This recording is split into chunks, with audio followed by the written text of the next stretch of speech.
साथ मैंने आपण स्वागत कर मोर गोटे लंग ब्लॉग को। तो एबे चलची आम चांदबाली रे काली पूजा। तो चलतु आम बुली जावा आम चांदबाली रे काली पूजा केमती पालन करे आपण मानक देखिबी।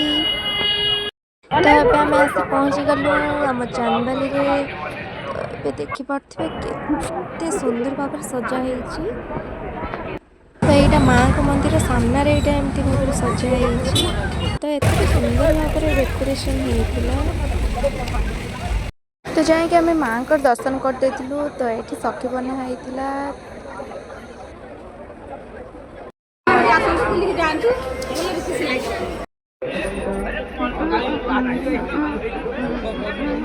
मैडम को मुझे अपेक्षा करी तो ये आसी पहुँचीगला। तापर मुझे जन अपेक्षा कर बाबू कम सारी आसी पहुँचीगली। माँ काली जुब सेना रही।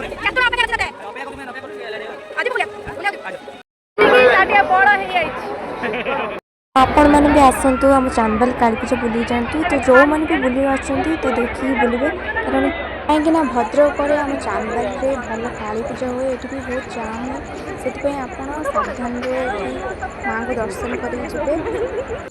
तो ये पीहू दीदी आ भाई सहित आम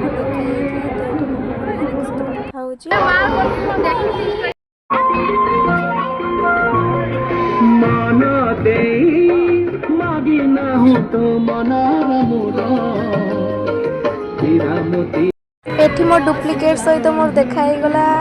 कौन पे डुप्लिकेट कर नेक्स्ट वीडियो रे आपण मानन एटार बसिया बहुत इच्छा है। कौन कर बड़ पिला एठार एला ना कि छोट छुआ मैंने केते मजा कर भितर बसिकी आमको देखिए बहुत खुशी लगे। तो फाइनाली ये आम बुलाबुली सजाइला। तो आसला बेले भाई को पाखुर आम पेड़ा खाई।